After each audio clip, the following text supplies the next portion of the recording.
نحمدہ ونصلی ونسلم علی سیدنا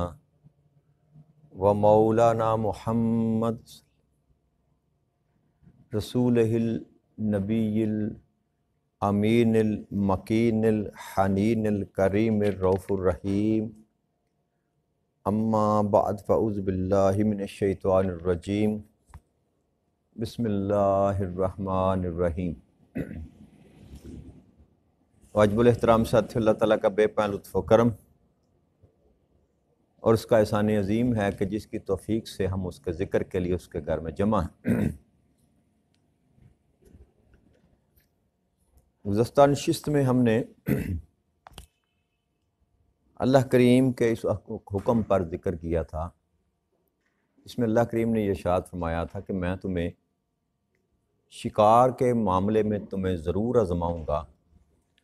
جب کہ وہ تمہارے ہاتھ کے سامنے اور تمہارے نیزے کی پہنچ تک ہوں گے،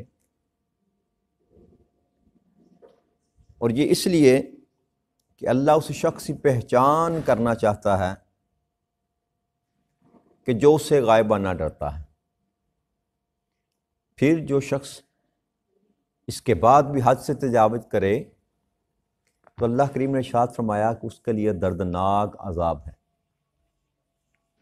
اور یہ حکم تھا کہ احرام جب انسان نے باندھ لیا حج کے لیے یا عمرہ کے لیے تو اس دوران اللہ کریم نے شکار کی ممانعت فرمائی، اور آیت نمبر 95 میں اللہ کریم نے یہ ارشاد فرمایا کہ ایمان والو تم احرام کی حالت میں شکار کو مت مارا کرو، اور تم میں سے جس نے قصداً اسے مار ڈالا تو اس کا بدلہ مویشیوں میں سے اس کے برابر ہوگا جس جانور کو اس نے قتل کیا۔ اور اسی طرح اگر وہ قربانی کرنے کے معاملہ اس کے پاس نہ ہو تو اس جانور کی جو قیمت ہے اس کو معلوم کرے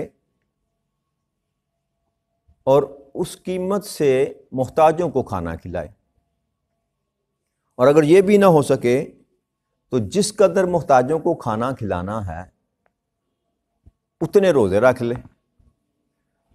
اور اس معاملے کو اللہ کریم نے ارشاد فرمایا کہ دو عادل شخص جو ہیں وہ فیصلہ کریں گے کہ وہ جو جانور مارا گیا حرام کی حالت میں اس کی قیمت کیا ہوگی، اس کا متبادل کیا ہوگا۔ تو اللہ نے ارشاد فرمایا کہ یہ اس لیے ہے کہ جو جرم اس نے کیا، جو گناہ اس نے کیا، جو نا حکم کی نافرمانی اس نے کی، اس کا مزہ چکھایا جائے اس کو۔ اور پھر اللہ کریم نے ارشاد فرمایا کہ جو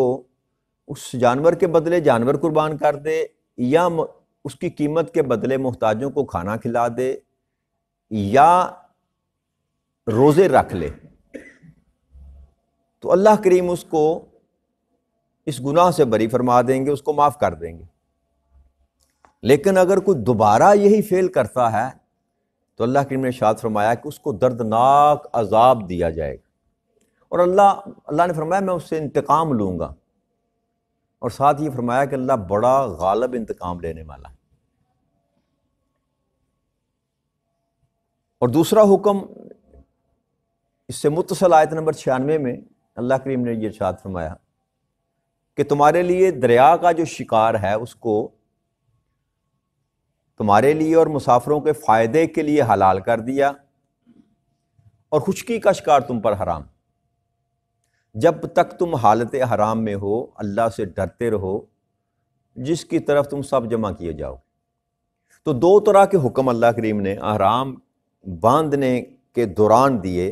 آیت نمبر 95 اور 96 میں۔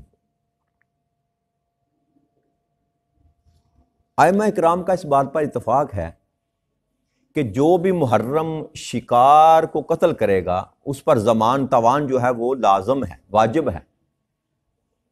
جیسے اس صراحت کے ساتھ اللہ کریم نے اس آیت کریمہ میں کہہ دیا کہ تمہیں یہ کرنا پڑے گا۔ لیکن اس میں تین تین طرح کی حالت میں انسان کو رخصت ہے کہ اگر احرام کی حالت میں بھی ہو تو اس کی دو قسمیں تو پہلے میں بیان کر دوں. ایک اس کی قسم ہے جانور کو شکار کرنے کی جس کو واجب کہتے ہیں,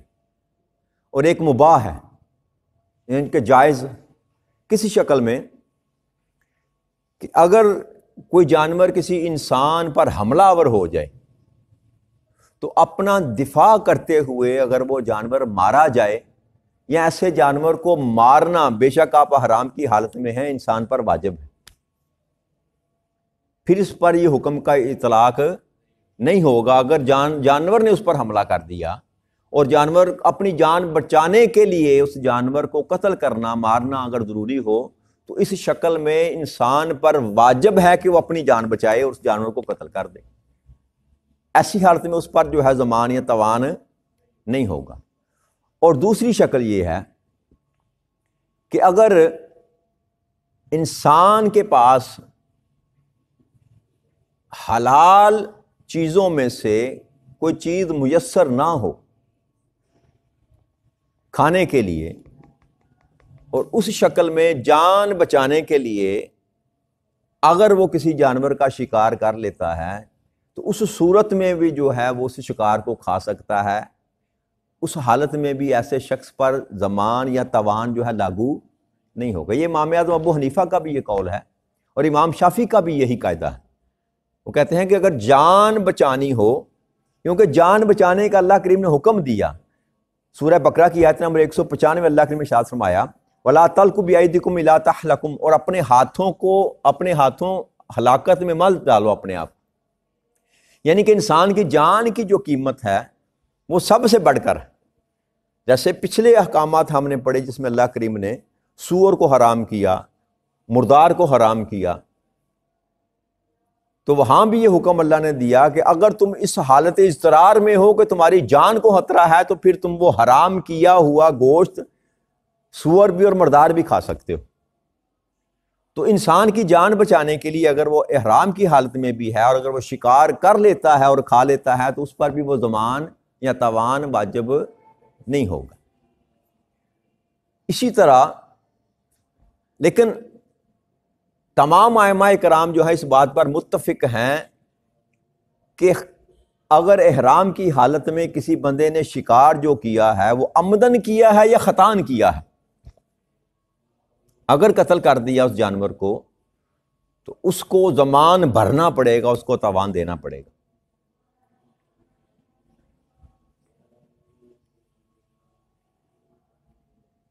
امام اعظم ابو حنیفہ اور امام احمد کے نزدیک شکار کے قتل کرنے سے محرم پر جزا لازم آتی ہے. اسی طرح اگر کسی محرم, کوئی محرم جس نے حرام باندھ رکھا ہے وہ خود شکار نہیں کرتا لیکن کسی دوسرے شخص کو شکار کی طرف اکساتا ہے اور کہتا ہے وہ شکار جا رہا ہے اس کو کرو, اشارہ کرتا ہے, نشاندہی کرتا ہے, شکار کرنے پر اکساتا ہے, تو جس نے شکار کیا اس پر بھی ضمان ہوگا اور جس نے اس کو نشاندہی کی اس پر بھی ضمان ہوگا. وہ دونوں, وہ اشارہ کرنے والا, اس کو قائل کرنے والا, اس کو شکار کے لیے بھیجنے والا جو حرام میں تھا, جو محرم تھا, اس پر بھی اس قدر ضمان جو ہے واجب ہوگا ادا کرنا جس قدر وہ شکار کرنے والے پر ہوگا. اور اس میں ائمہ کرام میں کوئی اختلاف نہیں ہے. اور غیر محرم جو ہوتا ہے یعنی کہ جس نے حرام نہیں باندھا ہوا, میں نے شاید کل بھی عرض کی تھی کہ اگر وہ شکار کرتا ہے اور وہ کیا ہوا شکار احرام باندھے ہوئے اگر لوگ کھا لیتے ہیں تو یہ جائز ہے. اس کی سند میں نے حدیث مبارک ہے, امام مسلم بن حجاج قشیری رضی اللہ اپنا رحمۃ اللہ علیہ نے اس کو روایت کیا ہے, اور یہ حدیث مبارک صحیح مسلم میں ہے, صحیح بخاری میں ہے, سنن ابی داؤد میں ہے, سنن ترمذی میں ہے, سنن نسائی میں ہے, متفق علیہ حدیث مبارک. حضرت ابو قتادہ رضی اللہ تعالیٰ عنہ بیان کرتے ہیں کہ ہم آقا کریم صلی اللہ علیہ وآلہ وسلم کے ساتھ سفر پر تھے, حتیٰ کہ ہم ایک علاقہ تھا کاہا, اس مقام پر پہنچے. اور ایک روایت میں یہ آتا ہے کہ نبی اکرم صلی اللہ علیہ وسلم نے کچھ اصحاب کو سمندر کے ساتھ ساتھ سفر کرنے کے لیے کہا اور کچھ صحابہ کو اپنے ساتھ لے لیا۔ دونوں ہی روایتیں ابو قتادہ سے ہی، دونوں روایتوں میں ابو قتادہ رضی اللہ تعالیٰ عنہ کا نام ہی آتا ہے۔ تو اچانک حضرت ابو قتادہ کہتے ہیں کہ میں نے دیکھا کہ میرے ساتھی کسی چیز کو دیکھ رہے ہیں، متوجہ ہے کسی طرف۔ جب میں نے اس طرف نگاہ اٹھا کر دیکھی تو وہ ایک جنگلی گدھا تھا۔ میں نے اپنے گھوڑے پر زین ڈالی، اس کے شکار کے لیے نیزہ سنبھالا، اور جیسے ہی میں نکلنے لگا میرا چابک جو ہے اتفاقاً نیچے گر گیا۔ میں نے اپنے ساتھیوں سے کہا کہ مجھے میرا چابک پکڑا دو، تو وہ ساتھی کیونکہ محرم تھے، احرام باندھ رکھا تھا انہوں نے سب نے، انہوں نے کہا خدا کی قسم ہم تمہاری اس معاملے میں بالکل مدد نہیں کریں گے۔ یعنی کہ وہ جانتے تھے کہ بے شک ابو قتادہ رضی اللہ تعالیٰ عنہ نے احرام نہیں باندھ رکھا، لیکن اگر اس کی شکار کرنے میں ہم نے مدد کی تو برابر کے شریک ہو جائیں گے، اس معاملے میں ہم برابر کے شکیر ہو جائیں، اپنا شریک ہو جائیں گے، اور ہمیں پھر اس کا ضمان عطا کرنا پڑے گا۔ تو وہ کہتے ہیں کہ میں خود نیچے اترا، میں نے اتر کر اپنا چابک پکڑا اور گیا، جا کر میں نے شکار کیا، اس کو مار کر اور لے کر آیا۔ تو اس میں بعض ساتھیوں نے کہا کھا لو اور بعض نے کہا نہ کھاؤ، جنہوں نے حرام باندھ رکھا تھا۔ وہ کہتے ہیں کہ میں پھر نبی اکرم صلی اللہ علیہ وسلم کے پاس گیا تو آپ نے فرمایا کہ یہ حلال ہے، تم لوگ کھا لو، تم لوگ کھا لو۔ اور ایک روایت میں اور الفاظ آتے ہیں کہ نبی اکرم صلی اللہ علیہ وسلم نے پوچھا کہ کیا تم نے اس شکار کی طرف اشارہ کیا تھا یا اس کو کہا تھا کہ شکار کرو؟ تو انہوں نے کہا کہ نہیں یا رسول اللہ صلی اللہ علیہ وسلم، ہم نے اشارہ نہیں کیا، نہ ہی ہم نے اس کی مدد کی ہے۔ تو آپ نے فرمایا پھر تمہارے لیے حلال ہے، اس کو کھا لو، اس کو کھا لو۔ تو اگر غیر محرم جو ہے، جس نے حرام نہیں باندھا، وہ شکار کرے اور ایسا کیا ہوا شکار جو ہے وہ حرام باندھے ہوئے لوگ جو ہیں وہ کھا لیں، تو ان پر کوئی گناہ یا ان پر کوئی ضمان یا تاوان نہیں ہوتا۔ اور صحابہ کرام یہ فرمایا کرتے تھے اکثر کہ ہم جب سفر کے لیے جاتے یا حرام باندھ کر، تو ہم شکار کر کے جو رکھا ہوتا تھا گوشت اس کو ساتھ لے کر جاتے تھے اور رستے میں اس کو استعمال کرتے تھے۔ تو بات یہ سمجھ آئی کہ حرام باندھ کر شکار کرنا جو ہے اس کا حکم جو ہے وہ آیا ہے کہ شکار نہیں تم کر سکتے، لیکن اگر کسی غیر محرم نے شکار کر رکھا ہے تو اس گوشت کو آپ کھا سکتے ہیں۔ اور یہ شکار کرنے کا بھی ذرا ذہن میں رکھیے گا کہ وہ جانور جو حلال ہوں، وہ جانور جو حلال ہوں لیکن پالتو نہ ہوں، حلال ہوں لیکن پالتو نہ ہوں۔ جیسے پالتو جانور تو ہوتے ہیں، بکری ہے، مینڈا ہے، گائے ہے، اونٹ ہے، جو آپ گھروں میں رکھتے ہیں، پالتے ہیں اور ذبح کر کے کھاتے ہیں۔ ان کے علاوہ جو جانور حلال ہیں، حرام کی بات نہیں کر رہا، جو حلال ہیں ان کا شکار اللہ کریم نے منع فرمایا۔ اور اگر کوئی خونخوار درندہ ہے، چیتا ہے، شیر ہے، اس طرح کا اور جو آپ کو خطرناک ہے، ایون کاٹنے والا کتا یا بھیڑیا، اس طرح کا جانور اگر کوئی، تو اس کو مارنے پر ضمان یا تاوان نہیں ہو۔ شکار کا مطلب ہے جو آپ کھانے کے لیے شکار کرتے ہیں، شکار اسی لیے کیا جاتا ہے نا، درندے سے جان بچانا شکار نہیں کہلاتا۔ یہ فرق ہے کہ اگر کوئی درندہ ہے، خطرناک جانور ہے، اس کو آپ اگر حرام میں بھی ہیں تو اس کو قتل کر سکتے ہیں، ہلاک کر سکتے ہیں اپنی جان بچانے کے لیے، تاکہ وہ آپ کو نقصان نہ پہنچا سکے۔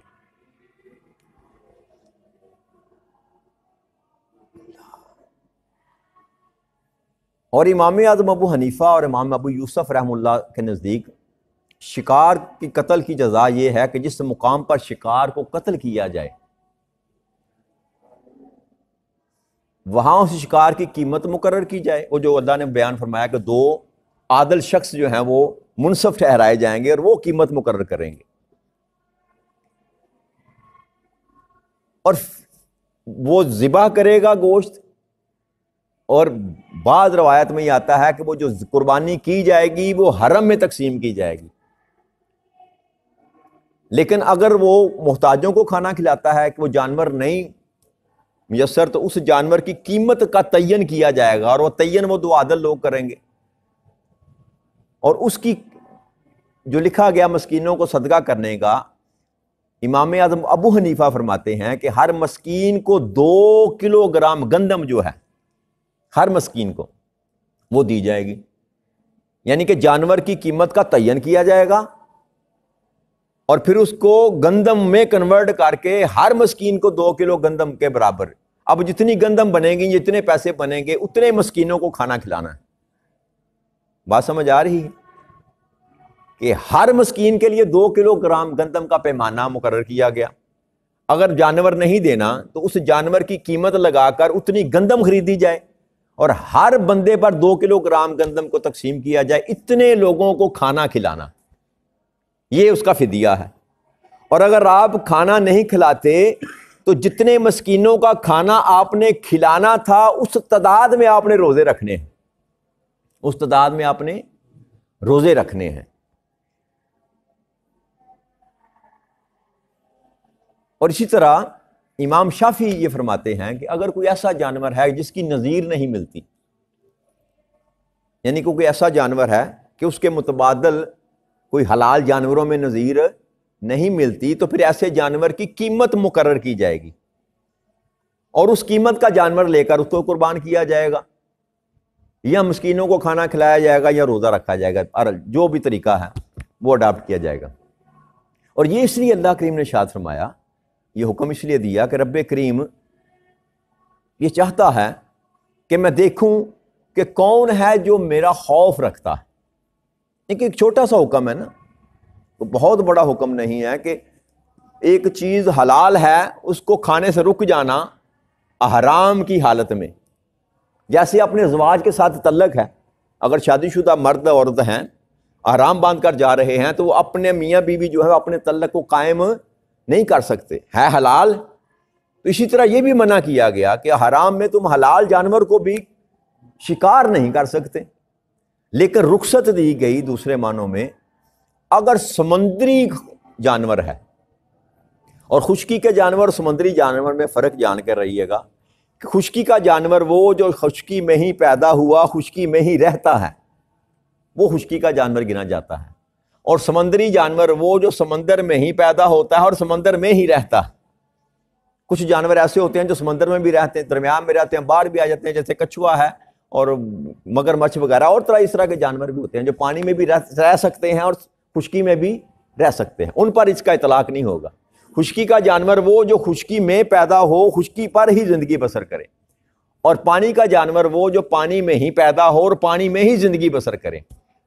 پانی کا ہر جاندار جو ہے اللہ کریم نے اس کو حلال کر دیا ان لوگوں کے لیے جو احرام میں ہو, جو احرام میں ہو. آگے اللہ کریم آیت نمبر 97 میں ارشاد فرماتے ہیں,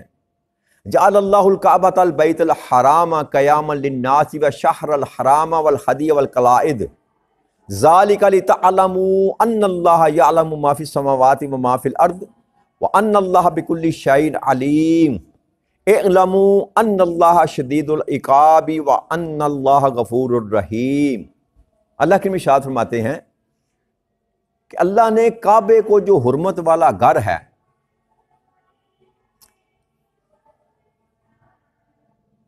لوگوں کے قیام کا سبب بنا دیا, اور حرمت والے مہینے کو, کعبے کی قربانی کو, اور وہ جانور جن کے گلوں میں پٹا ڈالا گیا ہو قلائد, یہ اس لیے کہ تم جان لو کہ بے شک اللہ جانتا ہے جو کچھ آسمانوں اور زمینوں میں ہے. بے شک اللہ ہر چیز کو بہت جاننے والا. جان لو کہ اللہ کا عذاب بہت سخت ہے, اور یہ کہ اللہ بہت بخشنے والا اور بے حد رحم فرمانے والا. اس آیہ مبارکہ میں اللہ کریم نے ایک تو اپنے گھر کعبہ کی جو ہے نا یہ فضیلت بیان کی کہ اس گھر کے سبب سے, اس عزت والے گھر کے سبب سے میں نے اس شہر مکہ کو لوگوں کو رہنے کے لیے آباد کر دیا, بسا دیا. جب بیت اللہ کا وہاں وجود نہ تھا, ظاہری طور پر بنایا نہ گیا, ابراہیم علیہ السلام اسماعیل علیہ السلام نے, اس سے قبل وہاں پر کوئی آبادی نہ تھی. تو اللہ فرماتے ہیں کہ اس حرمت والے گھر کے سبب سے, اس کے باعث میں نے لوگوں کے لیے اس جگہ کو رہنے کے قابل بنا دیا. اور پھر حرمت جو عطا فرمائی کہ جس طرح کعبے کے ساتھ جس جانور کی نسبت ہو جاتی ہے, قربانی کے لیے آتا ہے جو جانور, اس کو بھی حرمت مل گئی کہ اس کو بھی کوئی نقصان نہیں پہنچا سکتا. اور عرب میں یہ جو رواج ہے جو اللہ کریم نے یہاں پر لفظ قلائد استعمال کیا کہ جو جانور دور سے قربان کرنے کے لیے آ جاتا تھا نشانی کے طور پر، تو ایسے جانور کو بھی اللہ کریم کہتے ہیں اس کو بھی امان دی گئی۔ جہاں جانوروں کو امان دی گئی وہاں پر اللہ کریم ارشاد فرماتے ہیں کہ اس عزت والے گھر کے سبب سے ان لوگوں کو بھی امان میسر آ گئی جو اس شہر میں آ گئے۔ اب مکہ کی سرزمین جو ہے، مکہ کا جو حدود اربع ہے، وہاں پر کوئی انسان کسی کو قتل نہیں کر سکتا۔ ایون یہاں تک کہ جب نبی اکرم صلی اللہ علیہ وسلم کی بعثت سے قبل بھی حرمت کے مہینے میں اور کعبے کے اندر جو تھا وہ اس کا حیا کرتے تھے، احترام کرتے تھے۔ حرمت کے جو 4 مہینے ہیں، ذوالقعدہ ہے، ذی الحج ہے، محرم ہے اور رجب ہے، ان 4 مہینوں میں ویسے ہی وہ قتل سے اجتناب کرتے تھے، اور مکہ کی حدود میں بھی وہ جنگ کرنے سے، لڑائی کرنے سے پرہیز کرتے تھے۔ تو اللہ فرماتے ہیں کہ یہ اس عزت والے گھر کے سبب سے ہے۔ یہ جو نسبتیں ہیں نا، اس گھر کے ساتھ نسبت اگر کسی جانور کو مل گئی تو اس کو بھی امان مل گئی، کسی انسان کو مل گئی تو اس کو بھی